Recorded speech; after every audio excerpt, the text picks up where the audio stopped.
Hey guys, this is Simon again with Intagma. Today we will build a fun little setup that creates spirals which can be controlled and animated in several cool ways. We will check out how to deform the points using the sine and cosine functions to make them swirl around a guide curve and give them some randomness and a phase offset per curve. Since our effect needs a curve of some sort as an input, let's create that first. So we start off with an empty geometry container, dive inside, and in there let's create a simple line. Change the direction to be along the x-axis, 1, 0, 0, a length of maybe 3, and let's start with 50 points. Alright, looks good to me. And in order to deform those points so that they form a spiral, we need a value that starts at the beginning with 0, for example, and then along the curve goes up to, let's say, 1. And we can use the curve U attribute for that, which can be generated using the resample. Alright.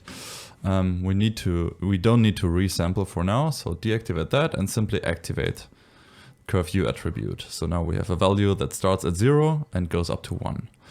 So next step would be to generate two vectors. We basically need a frame that we can use to push our points around, and one should be along the y-axis and the other one should be along the z-axis in this case here. Of course, with a straight line that would be pretty easy, but it should also work with a deformed line. So let's deform the line maybe first. So we use an attribute adjust vector. Put that here in between. And instead of the vector v, we want to change the position of the points, set the adjust width to be a noise, and then you should instantly see that our points are deformed using a noise. And let's set the range values 0 centered so that we deform in all directions. Scroll down a bit, change the animation and activate that, and maybe set the pulse duration to be something like 5 so that we have a bit of movement. And under the fractal settings we reduce the roughness to be 0. And it's a bit strong at the moment, so let's scroll up again and set the amplitude maybe to 0.25. That looks good to me. Let's hit play and have a look at it, and we see we have a slowly deforming curve just to make it a bit more interesting. Alright, let's hit rewind. And now we need those vectors, this frame that basically follows the deformation of the line but is still stable and doesn't flip or anything like that. For that there's a neat little node which we can use here, which is called orientation along curve. Let's append that here, put the flag on it, and let's set this one up here. So if we scroll up, there's a target up vector. We set this to be the y-axis, so a primary axis which is used to generate the other vectors. Scroll down a bit, we don't want the tangent, but we want the x-axis and the y-axis. They are now called out and up, which is fine. We just need to know that they are called like that. And to see what's going on here, let's click on the eye and click on out and click on up. And now you should see those visualizers here. If you don't see it, make sure that this button here is activated. And we can now see those vectors here. Let's change the display of them a little bit. So right click here, click on the pen for out, and maybe we change that color to be red. And show arrow tips and make them a bit shorter, something like that.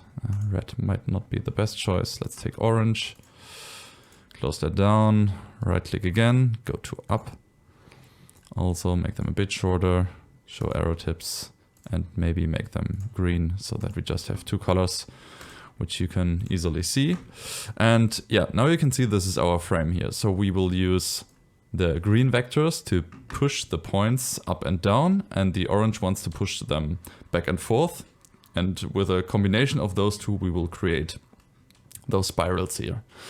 So let's zoom out a bit and hit play again, just to check that they are moving accordingly with the deformation of the curve.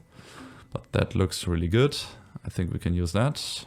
Fine, so hit pause, rewind, and let's continue. So let's check again which one is which here. So out is the one for back and forth, and up is the one for up and down. So next step would be to create a little attribute wrangle.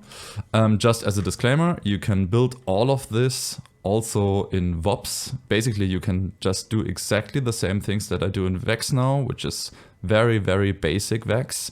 And you can just use the according VOP nodes for that. So that shouldn't be a problem at all, but I think it's a bit easier here in Vex, not so much work and maybe easier to read as well.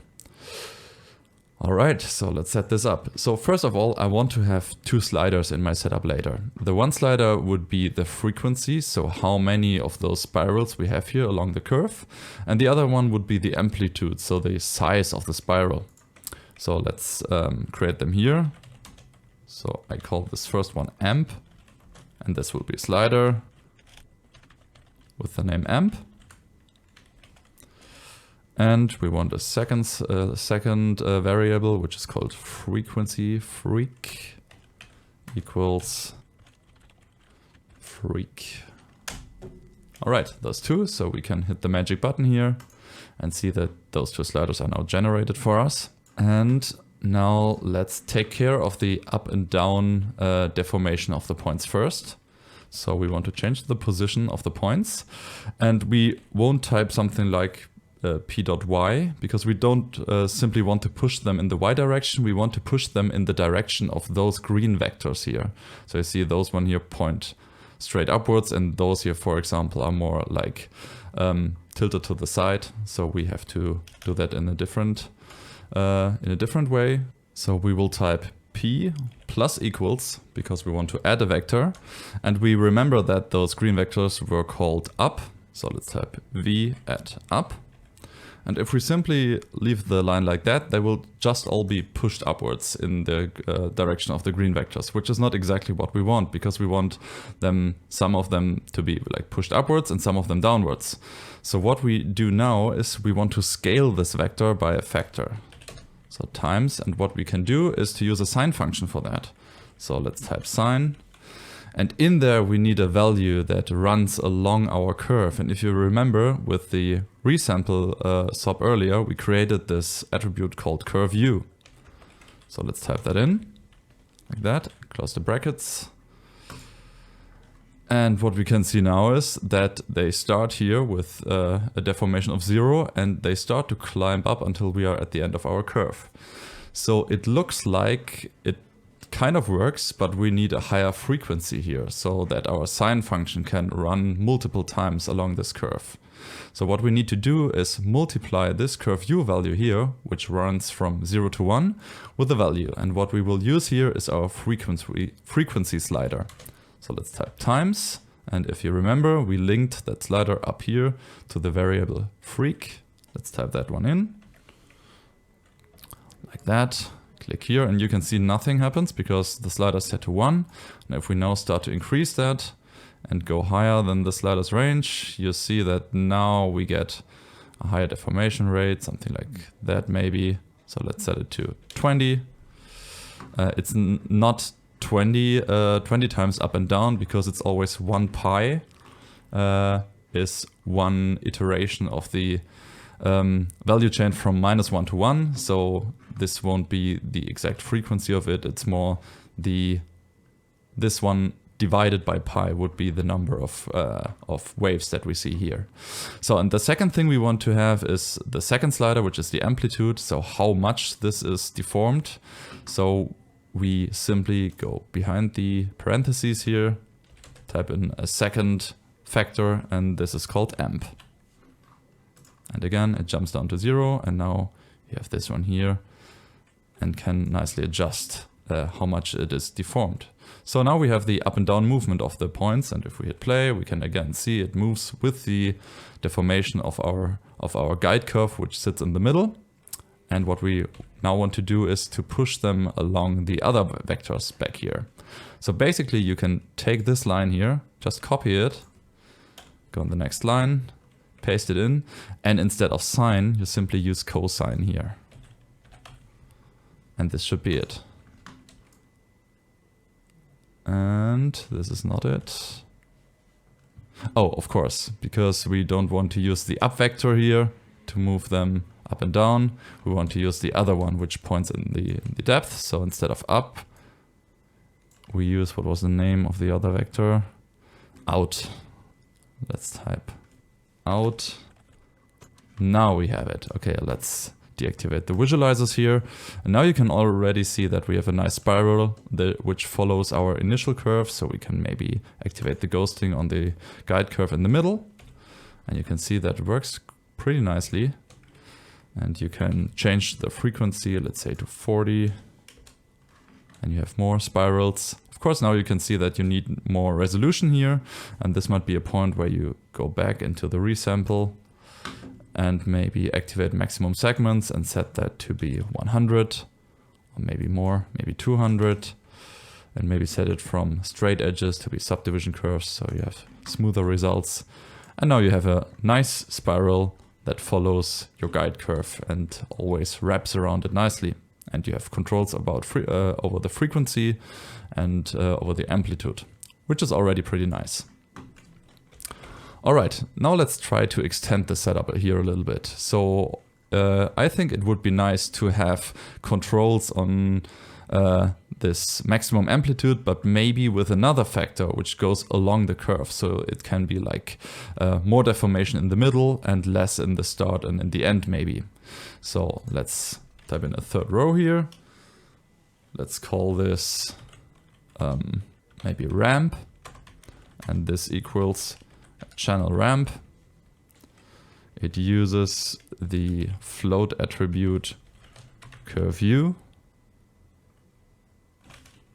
And sorry, first of all, we need to give it a name. Let's call it amp along curve, comma, and then f at curve u, close the parentheses. And this one here, so now the curve that we can create by hitting this button here, now we have a curve. And we now need to put this ramp value here in our calculation as well. And this is another factor which just follows at the end. So multiply this by ramp, both dimensions. And now you can see, following this curve here, we have no deformation at the beginning and a lot of deformation in the end. And of course you can change that. So maybe set this one to be a monotone cubic knot and then something like that. So your effect gets blended in and fades out again. And you have this amplitude slider here as a multiplier. So this already is a pretty cool setup, I think, and very versatile. And the cool thing is also that you can just now use parts of the setup, just copy them and put them behind it. So if you take those last three and copy them behind that, you will create spirals around this spiral and so on. So you can continue as long as you want. But what I would like to do is copy this initial guideline so that we don't have 1 but maybe 10, and deform them all in a way so that we get 10 spirals, but then offset them slightly so that we have a more interesting looking result. So to do so, simply use a copy and transform sub. Copy and transform, put it right after orientation along curve, so before our angle. And in here you can define how many curves you want to have. Let's start with 5 maybe. So now all those 5 curves sit exactly in the same place and get deformed exactly the same way. So we don't want that. So we have to adjust our code a little bit up here. So let's see. We have this curve u value, which is a value that runs from 0 to 1. And that basically defines where our deformation is at this moment. And I want to change that slightly per copy so that they are slightly in different positions. So first thing we could try is offset them based on their primitive number. So each of those spirals, the 5 that we have now, is always one primitive. So we have 5 primitives at the moment. So let's see if we can type that in here. So let's define a variable which is called offset, for example, which is a float as well. And this could be our primitive number. So as you might know, if you use a copy and transform here on those lines, the first line is 0 and that goes up to 4. So let's activate them here. And primitive numbers. Yeah, you can see they're now all at the same place because so it's hard to see. But we have primitives numbers running from 0 to 4, which is 5 primitives in total. And we simply want to offset them based on the primitive number at the moment. So let's scroll up again. So our offset will be based on the primitive number multiplied by some slider so that you can define how much they are offsetted. So let's create a new slider. And this is called offset per clone or per copy. Something like that. Yes, and I think we have to convert the primnum attribute, which is an integer, to a float. So you can do it like that. Just write float and then in parentheses type in primnum. So now our errors should be gone too. And we now will use this variable offset and just add that to the values inside of our sine or cosine function here. So simply type plus offset. So we do that here. And we do that here as well. And don't forget to hit the magic button so that we get our next slider. We can rearrange them later on. But now if you change the slider here, you should see that now our curves are fanned out a little bit. So this also looks very nice already. And they still follow our guide curve in the middle. And you can see here now the primitive numbers. So we have 0, 1, 2, 3, 4. And if we go back to our copy, you can simply just add more and more of those. And you get very interesting shapes. And then maybe reduce the offset per clone a little bit. So this already looks super nice and very, very organic, and you have a lot of control. So one thing I want to do straight away is rearrange our sliders here because this is now getting a mess. So I want to have this offset per copy up here. So simply hit the this button here, edit parameter interface. And in here you can simply grab the offset per copy and drag it up here underneath frequency. Hit apply. Accept, and now our layout should look a bit better. Yes, so now we have everything in one place. This is very nice. So in order to make all our future adjustments a bit more visible, let's maybe color those lines a bit. So we use a color sub, put that after our copy, and set the color sub to create primitive colors and simply set that to random. So I think it's easier to see here what we are doing, and we have those very nice looking spirals now. All right, let's open the attribute wrangle again and have a look at our code.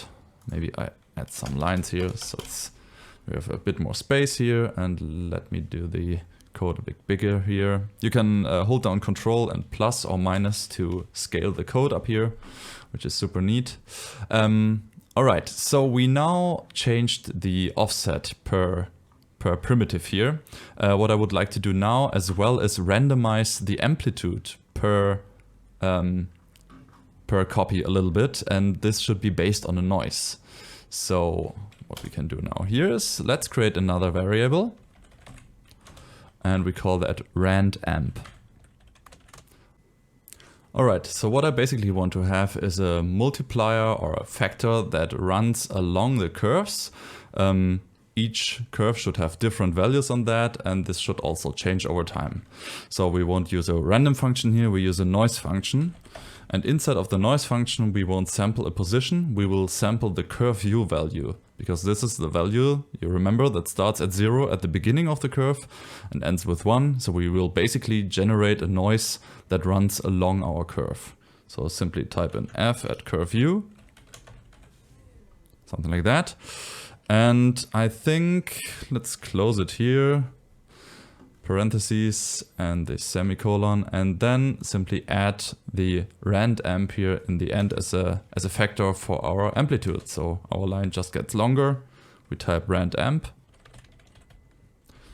and maybe copy that and put that in the second line as well, like that. And let's see what happens. Okay, not really what we expected. So everything shrunk down a little bit. So I think that the noise might be too big.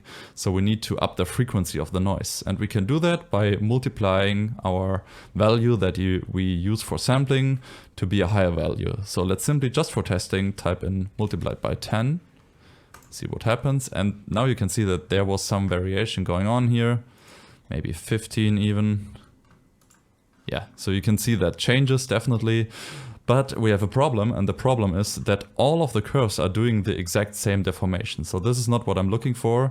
So we will simply add the primitive number in the end. So plus primnum, so that just means that we sample different positions in the noise for each primitive.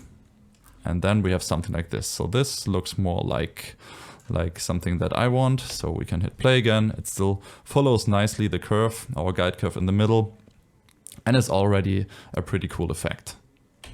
So we hit rewind, and let's see what else we can do. We can of course also use a slider here instead of the multiplied by 15, but for now that our interface here is not too cluttered, I will leave it like that and just hard code the multiply by 15 in it, but feel free to just type in CHF name for the slider, and then you have the controls here as well. Since we're using a noise function here to change the amount of variance in our curves, we also want the noise to be animated, right? So we simply need to add one more thing in here, and this would be plus time at time. So this will be the seconds of our timeline. And if we click here and press play again, we should already see some movement. So this is nice. And of course we can leave it like that, or we can also add a slider there to define the speed of our deformation, just for the sake of showing it here. Let's do that. So behind at time, we type multiplied by a slider, and this is called speed. Let's call this noise speed.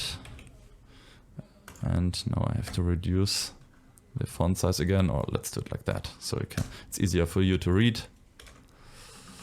CHF noise speed, scroll up here, click the magic button, and we should have another slider down here, which is now set to 0, so we won't have any deformation or any movement in the noise. And if we set that to, let's say, 0.5, then we see that now our lines start to move along our curve a little bit. So this is super nice.